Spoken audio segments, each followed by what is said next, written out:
ದಯಮಾಡಿ ಅವ್ನು ತುಂಬ ಒಳ್ಳೆ ಕಲಾವಿದ. ಅವ್ನು ಇವಾಗ ಅವ್ನ ಲೈಫಲ್ಲಿ ಒಂದು ದೊಡ್ಡ ಸಕ್ಸಸ್ನ ನೋಡ್ತಿದ್ದ.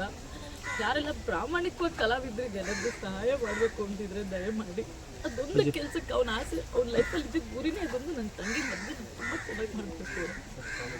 ಇಲ್ಲಿ ನಾವು ದೊಡ್ಡ ಕುಟುಂಬ ಇದ್ದೀವಿ, ಅಂದರೆ ನಾವು ಹೇಳಿದ್ವಿ ನಾವು ಕಾಮಿಡಿ ಕ್ಲಾಸ್ಗಳು ಅನ್ನೋದು ಒಂದು ದೊಡ್ಡ ಕುಟುಂಬ ಇದ್ದೀವಿ.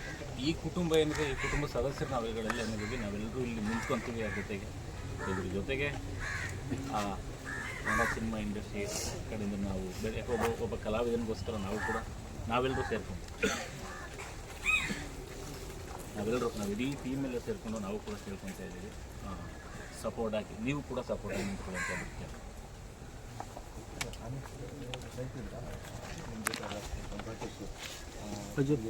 ಹೌದು ಸರ್, ಕಿಟ್ಟಿದ್ದು ಅವ್ರ ನನ್ನ ಹತ್ರ ಅದೊಂದೇ ಶೇರ್ ಮಾಡ್ಕೊಳ್ತಿದ್ದು. ಅವನಿಗೆ ನಿಮಗೇನು ಆಸೆ ನನಗೆ ನಮ್ಮಪ್ಪ ಇಲ್ಲ, ನಮ್ಮಪ್ಪನ ಜಾಗದಲ್ಲಿ ನಾನು ನಿಂತ್ಕೊಂಡು ನನಗೆ ಮದುವೆ ತುಂಬ ಜೋರಾಗಿ ಮಾಡಬೇಕು, ಅದೊಂದೇ ನನ್ನ ಆಸೆ.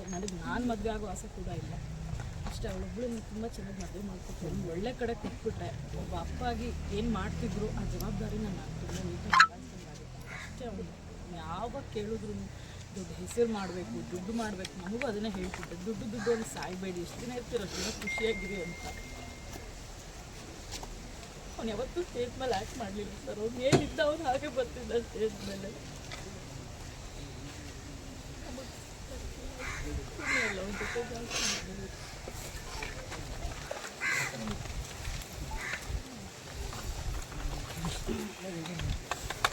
ಭಾರತ ಕೊಡು ಕಡೆ